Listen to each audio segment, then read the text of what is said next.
Hello everyone, you are with me Lulu Yasmin and I have come here with another more interesting topic. The topic that I'm going to take up this morning, it's about the industrial location theory. So, industrial location theory, there are so many like the Weber theory, okay, the profit maximization theory, the Isotope theory, but among them the most important theory is the least cost location theory that is given by the Alfred Weber. And in today's session, we are going to learn the least cost location theory in more details. And this is the toughest theory, you can say. This is very long and there are so many mathematical problems are there, and that's why people get so confused and people find it very tough. But don't worry about that. I guarantee you that after watching the session with me, you will have a great knowledge, you will have a clear concept about the least cost location theory that is given by the Alfred Weber. So before explaining the topic today, let me first tell you who is the Alfred Weber. Okay, so Alfred Weber is a German economics as well as he is a geographer, and he is also a sociologist, and he has postulated his theory, industrial location theory, named least cost location theory in the year 1909. But he postulated his theory in German language. Later on, he translated this German book in English in the year 1929. Okay, so first of all, he has translated his theory in German language. Later on, he translated it in English in the year of 1929, and it becomes so popular and very famous. It ultimately explained and predict what type of the industrial pattern will be there. So before explaining the topic today, let me first tell you why this theory is known as the least cost location theory. As the heading you can see, the name of theory is least cost location theory. Because according to the Alfred Weber, the main aim or the main location of an industry should be at a place where the cost is very least. So the cost is very least.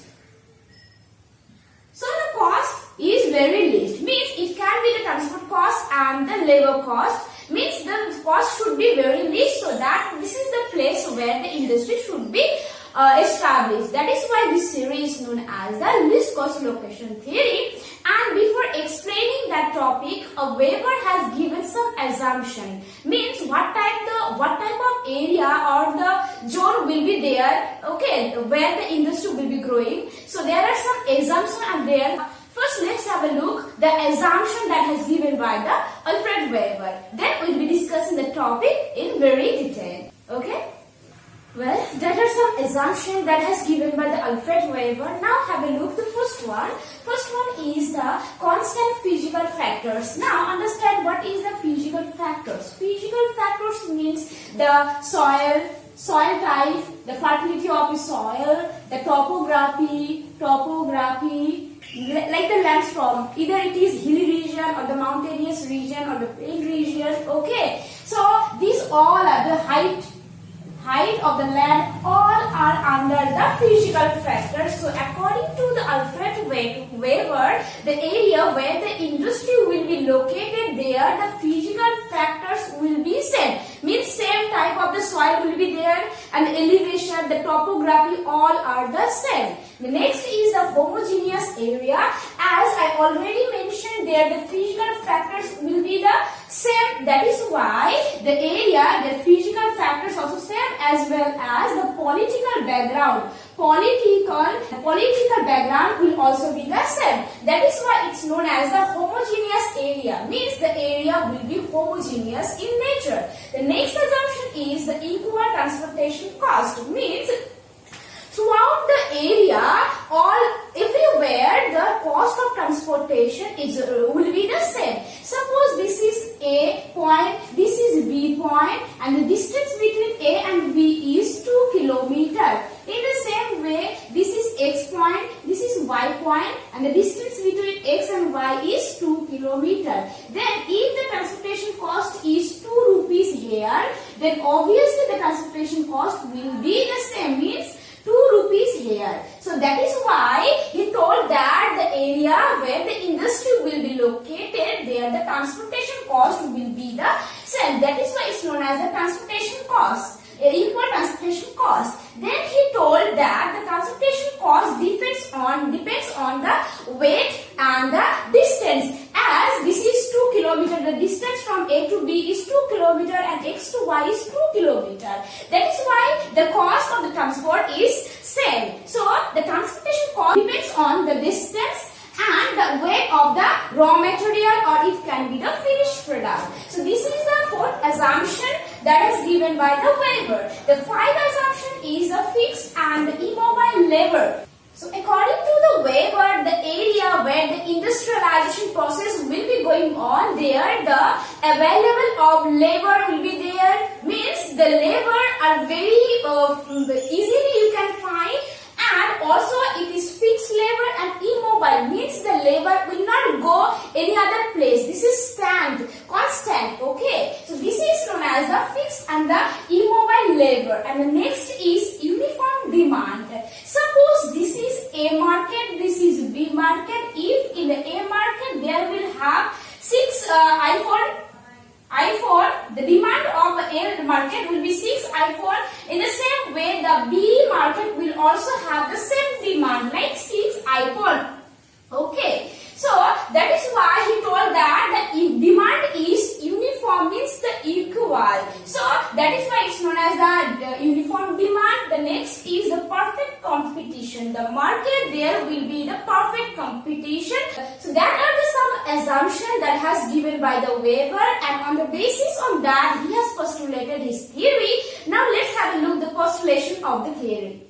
So let's have a look the postulation of that theory. So he has postulated his theory based on 3 factors. According to Weber, the 3 most important factors that controls the industrial pattern at large scale. So these 2 aspects, that is the influence of the transport cost and the influence of the labor cost, and the next is influence of the industrial agglomeration and the de-agglomeration. Among these 3, these 2 means the influence of the transport cost and the labor cost will come under the primary factor. Primary factor, and the next, the third one will come under the secondary factors.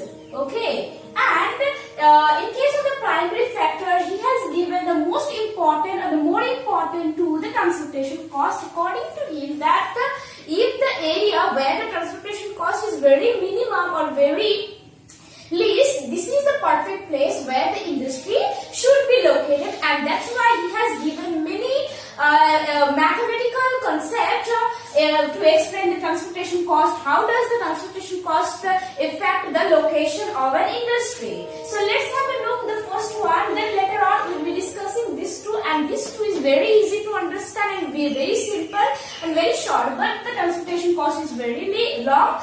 And now have a look the first one, that is the transportation cost. As I already mentioned that transportation cost depends on the distance and the weight to be transported, isn't it? And as we know that the weight, it depends on the raw material. The raw materials are different type, and that is why the weight always varies. That's why he classified the raw material into 2 broad categories. The one is ubiquitous raw material, and the next is the localized raw material. Now first understand what is the ubiquitous raw material. So the material that you can find everywhere, like sunshine, soil, water, you can find everywhere. Like everywhere these materials are available. That is why it's known as the ubiquitous raw materials. Then what about the localized raw material? As the word you can say localized means the material that are found at specific place.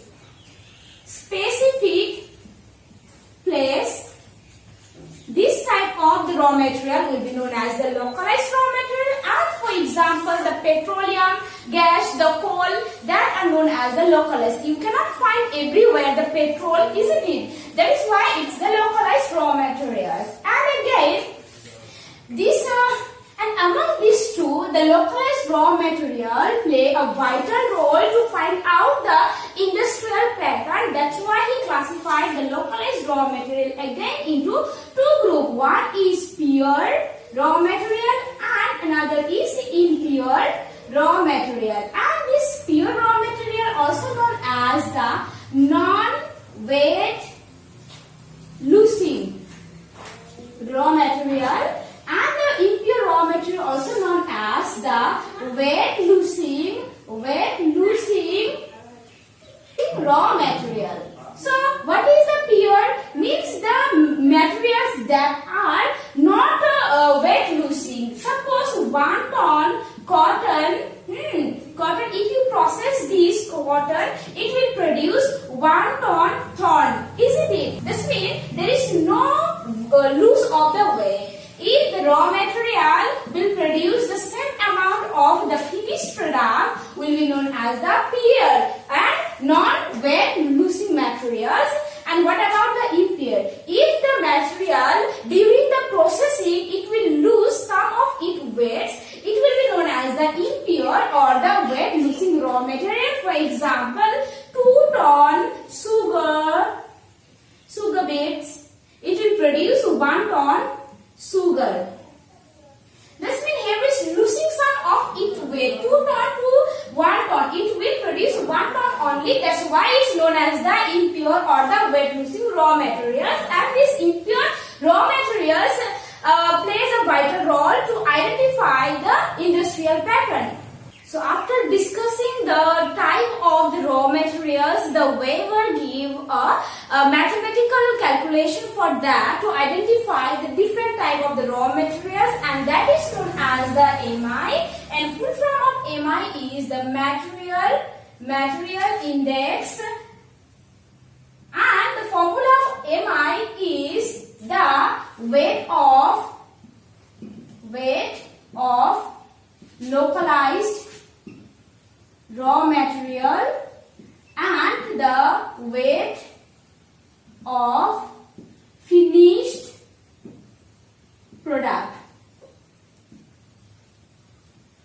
Okay, so MI is based on the localized raw material, not the ubiquitous raw materials. Okay, remember that. So MI, the formula is the weight of the localized raw material and the weight of the finished product. Suppose if the weight of the localized raw material is 100 kg and the finished product is 50 kg. Okay, I'm writing it here. So 100 kg and 50 kg. Then what will be the MI? MI will be 2, isn't it? MI will be 2. 2 means more than 1, isn't it? That's why I have written here the formula. If the MI is more than 1, then the industry will be located at the source of the raw material. But if the MI is less than 1, then it will be located near to the market. But if MI is equal to 1, then it will be located at any place, but it is better to locate the industry at intermediate area. But how will you remember that? Isn't it? This is the biggest problem. Okay, so I'm telling you the fact behind that. So suppose this is MI1. I'm telling this is 100 kg means the raw material, and in the market area the finished product will be there. So this is 50 kg. If the market will be there, if the industry will be located here, then 50 kg you have to transport. But if the industry will be located here, then 100 kg you will have to transport.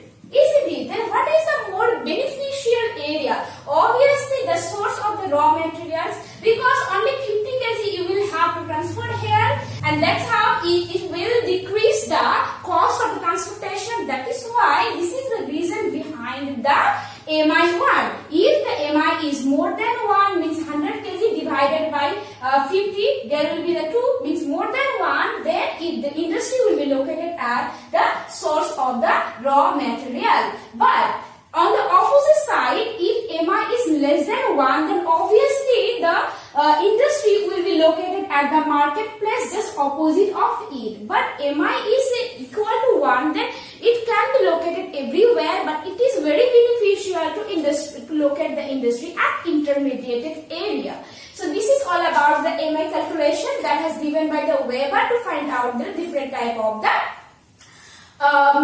raw materials. Okay. And the next is the industrial pattern. Weber has given two type of the industry pattern, that is the linear location and a non-linear location. So the pattern of the industry are two types, the linear and the non-linear pattern or the location. Now understand what is the linear location. Linear location means here only one raw materials and one market will be there. But in case of the non-linear location, there will be two or more than two raw material plus one market. So the difference between this linear and non-linear is only one thing, that is the here only one type of the raw materials will be there. In case of the non-linear, there will be two or more than two different type of the raw materials, but the market is only one. Then this is very simple to understand, but in case of the non-linear, there is some cases that you have to understand. So first understand the linear location. As the raw material is only one, then raw material can be two types. One is the pure, one is the impure. Okay. And if the impure raw materials is there, then where the industry should be located? Impure raw material plus one market. And pure raw material plus one market, impure raw material plus one market. Then understand where the industry should be located. Obviously, if the material is pure, then the industry will be located at the marketplace. But in case of the impure raw material, the industry will be located at the source of the raw material. Now understand the reason behind that. As pure means it will not lose their weight, isn't it? It will not lose their weight, and impure means it will lose some of its weight. It's not pure. Suppose in case of the impure, I am telling that this is 100 kg and after being processed it will create 50 kg, means it will lose some weight. That is why it is better to establish industry here only, so that you have to transfer only 50 kg. But if you establish here the industry, then you have to transfer 100 kg, and that's why this is the beneficial area to establish the industry, means the near to the source materials. Okay, so in case of the impure, the industry will be located at the near to the source material or the raw material, but in case of the pure, just the opposite of it, means the near to the market. So this is the simple concept of the linear location. Now understand the non-linear location. So there can be two or more than two raw materials will be there. Then there are some cases you can see there. If the two raw materials are ubiquitous, then where the industry will be located. If the two materials are pure, then where the industry will be located. If the two materials is impure, then where the industry will be located. Obviously, here the industry will be located at the marketplace, because why? This is the ubiquitous raw material. Suppose this is the source of a ubiquitous raw material and this is my market. As we know, ubiquitous raw materials, as I already told you that this type of raw materials you can find easily everywhere. Then no need to establish the industry here, isn't it? Because if you establish the industry at the marketplace, you also can get the ubiquitous raw materials in the same amount, isn't it? So that's why the industry will be located near to the market area, because at the market area there are different type of advantages are there. The population and are very high. That's why the demand will be there. That is why the industry will be located near to the market area. Okay. The next is the pure. Pure. In case of the pure, as I already told, the market area is a perfect area. That is why here the market area will be the perfect place to establish the industry. Next, the impure means just the opposite of the pure. Then obviously it will be located at the near to the raw material. No raw materials. Okay. So this is the pattern of the industry that has given by the Alfred Weber. So I did complete the transportation cost, transportation interest concepts are there, that is isotope and the isodropin. Now understand what is the isotope and what is the isodropin line and how they actually determine where the industry will be located. Well, first is the isotope. First understand what is the isotope. Isotope is the line joining point of the equal transport cost. According to the Weber, this is the line joining point of equal transport cost. And this can be two types. One isotope can be two types. That is the assembling cost of material, and the next is the distribution cost of finished product. So what is the assembling cost? Means assembling cost of the market. This is the raw material. If you transport this raw material to the market area, then it will be known as the assembling cost of the market. And the distribution cost is if you transport the finished product from the market to the raw material area, then it will be known as the distribution of the finished product.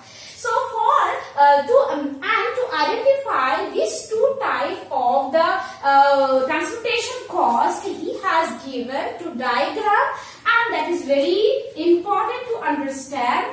I am drawing this diagram here. This is, suppose this is an industrial zone and this is my raw material, this is my market. Means I am drawing this picture now. The first one, assembling cost. So this is what?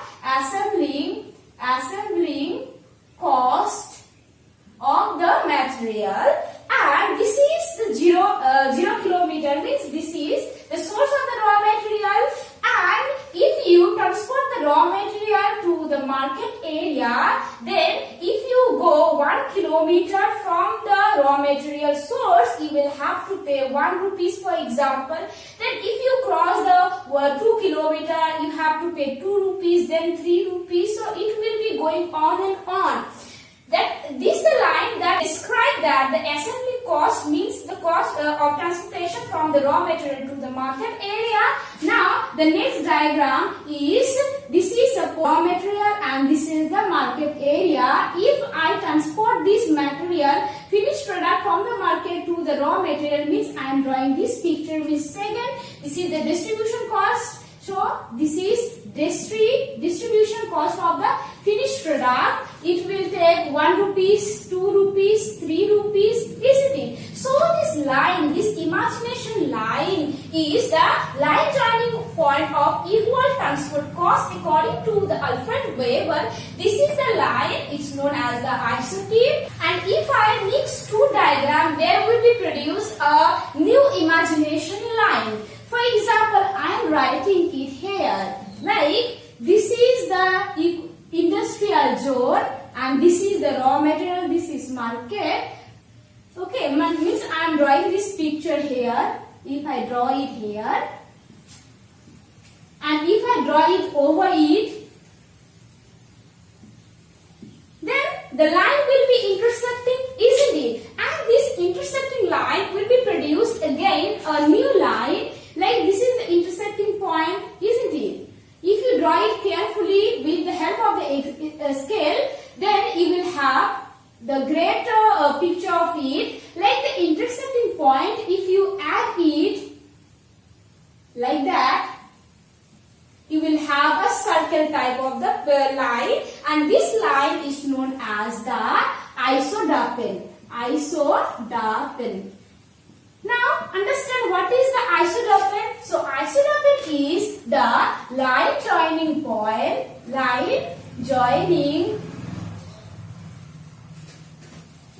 point of total equal transportation cost. So here the total one is added. Okay. So the isotope was line joining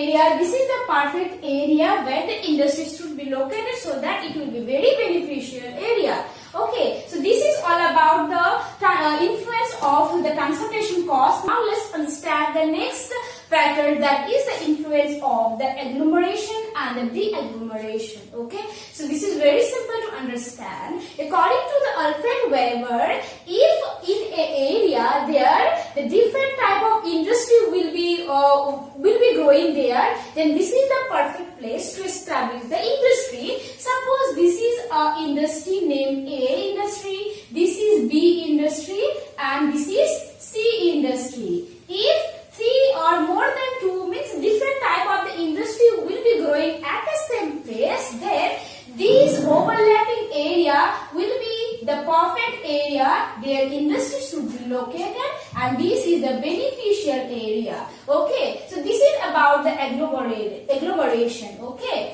because if the industry more than 2 or different type of the industry will be located at the same place, then obviously there will be some profit out of it, and this is the reason behind the influence of the agglomeration. Now understand what is the de-agglomeration. It's just opposite of the agglomeration. If in an area, in a industrial area, there will be the cost of the land will be very high. Means the cost of land will be very high. The tax or the political background will not be the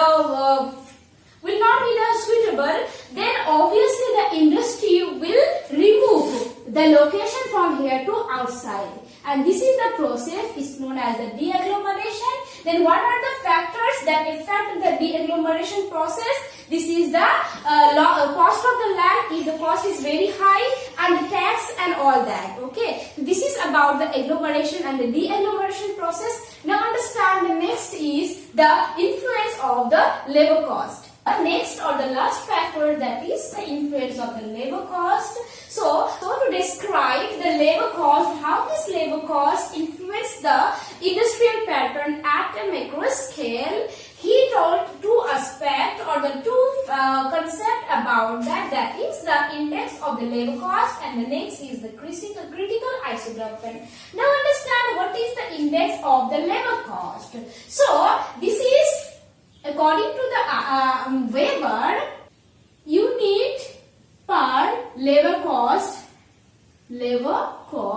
is known as the index of the labor cost. Suppose a unit, okay, a unit of the finished product, to produce that, how much labor cost is required, this is known as the index of the labor cost. Okay, and next is the critical isotope. The critical isotope is the line joining the place where the saving for labor is equal to extra transport cost is called as the critical isotope, and this is a critical line which an industry will go for its industrial state up. Okay, so this is about the influence of the labor cost. So I have covered the 3 factors that are affecting the location of an industry that is given by the Alfred Weber. So there are also some things that you need to understand the criticism of the theory. Okay, there are so many things that is not correct or that is not realistic, and that will come under the criticism of that theory. So let's have a look. What are the things that is not right? Okay, so well, these 5 things that made the industrial theory of the Weber so unrealistic. The first one is the transportation cost. Okay, so as I already mentioned, we have been so far discussing about the transportation cost, isn't it? And according to the Weber, the transportation cost will be determined by the distance and the weight that to be transported, isn't it? But except that, there are also some factors that affect the transportation cost. Means the break of bulk point will be there. Okay, so the break of bulk point it will determine the transportation cost, isn't it? And the type of the transportation. If you transport the materials in the aeroplane, then obviously the transportation cost will be high. If you transport it in any vehicle, any other vehicle, then transportation will be low. So he didn't say anything about it. And again, another thing is the region or the topography. Either it is hilly region or the plain region, and it is the main factors that affect the transportation cost. But he totally ignored this thing. The next is the fixed labor. This is also unrealistic because labor cannot be fixed and it cannot be immobile. The labor wages also cannot be fixed because it can be up and down due to the population of an area. Okay, so this is also not true. The next is the non-economic factors. So Alfred Weber, in his first assumption, he told that the constant physical factors. He gave so much importance to the physical factors only, but he totally ignored the non-economic factor. Because no one can deny the non-economic factors. It can be political background or historical or the religion area or the society of it. It influenced the industrial pattern, isn't it? But he totally ignored this one. And the next is the complicated theory. He has given so many mathematical problems like MI or different the linear pattern and non-linear pattern, isotope, critical isotope, and makes it really so complicated theory to understand. It is not understood by everyone. So this is again a criticism of that theory. The next is the historical factors ignored. As I already mentioned that the political background and the historical factors, it's totally ignored by the Alfred Weber. Okay, so these are the some criticism that made the theory really unrealistic. Okay, so this brings me to the end of the session today. Hope this session is very helpful for you. You have learned a lot from me today. Okay, so I will be back very soon with another more interesting video. Till then, you take care. Have a great day. And yes, if you have any queries regarding the session today, please let me know in the comment section.